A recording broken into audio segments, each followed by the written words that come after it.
తల్లిదండ్రులు కూడా ఆడపిల్లలు ఏదో రకంగా వదిలించేసుకుందామని చూస్తున్నారు. డబ్బులు ఇచ్చి ఒక పని మనిషిని పంపుతున్నారు ఒక ఇంటికి. నిజమా కాదా ఆలోచించుకోండి. అందరి జీవితాల్లో అలా ఉంటుందని నేను చెప్పట్లేదు, కానీ చాలా మంది ఆడవాళ్ళ జీవితాల్లో నేను గమనించింది ఏంటంటే, డబ్బులు ఎదుటోడికి కట్నంగా ఇచ్చి మరీ ఒక అందమైన పని మనిషిని ఆడికి అప్పగిస్తున్నాం. లైఫ్ లాంగ్ ఉత్తినే అంట్లు తోమాలి, రూపాయి జీతం ఎక్కల్లా, ఉత్తినే బట్టలు ఉతుకొచ్చు, ఉత్తినే బూజులు దులిపేయచ్చు, ఉత్తినే సాకిరీలు అని చేయొచ్చు, ఉత్తినే పిల్లలు కనిపెట్టేయచ్చు, ఉత్తినే అత్తగారితో మామగారితో తిట్లు కూడా తినొచ్చు. అబ్బా, వాళ్ళ ఫ్రస్ట్రేషన్ తగ్గించుకోవడానికి ఒక ఆబ్జెక్ట్ దొరికింది. ఇంత చక్కగా ఓ పని మనిషి లైఫ్ లాంగ్ ఎదురు డబ్బులు ఇచ్చి మరి మన దగ్గర భార్య రూపంలో దొరికేసింది కొంతమందికి. ఎంత అదృష్టం వాళ్ళది. వ్యవస్థ అలా తగలడింది. భార్య పని మనిషి కాదు, మన మనిషి, మనలో మనిషి. అలా అర్థం చేసుకున్నవాడు నిజమైన భర్త. తల్లిదండ్రులు కూడా ఆ విషయాన్ని అర్థం చేసుకోవాలి.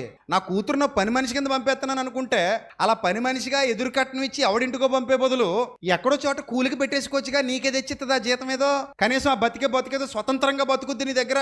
కొడుకుని ఎలాగా తోలేయవు కదా బయటికి, అలాగే కూతురుని కూడా పెట్టేసుకో నీ దగ్గరే. పని మనిషిగా ఎవడింటికి పంపకూడదు, మన మనిషిగా అయితే పంపించవచ్చు, తప్పలేదు. అందుకే నేను కట్నాలు డిమాండ్ చేసేవాడికి పిల్లల్ని ఇవ్వకని చెప్తాను. మీరు నన్ను తిట్టుకున్న పర్లేదు, పక్కొచ్చి కూర్చుంటారు, అప్పుడు దాకా బాగానే ఉంటారు. అదే మరి ఏదో మాట్లాడేసుకుంటే ఏం మాట్లాడేసుకుంటావు నీ మొహం. వాళ్ళు ఏమైనా ఇస్తే తీసుకో గిఫ్ట్ గా, నువ్వు కూడా ఈ గిఫ్ట్ తప్పలేదు.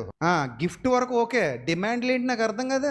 మనం ఎవరిని పని మనుషుల్ని తెచ్చుకోవట్లా, రిక్వెస్ట్ చేసి తెచ్చుకోవాలి. ఏది తెచ్చుకున్నా గ్రాటిట్యూడ్ ఉండాలి, కృతజ్ఞత ఉండాలి. మీ భార్యల పట్ల కృతజ్ఞత లేకపోతే మీరు అసలు భర్తలే కాదు, మీ భర్తల పట్ల కృతజ్ఞత లేకపోతే మీరు అసలు భార్యలే కాదు.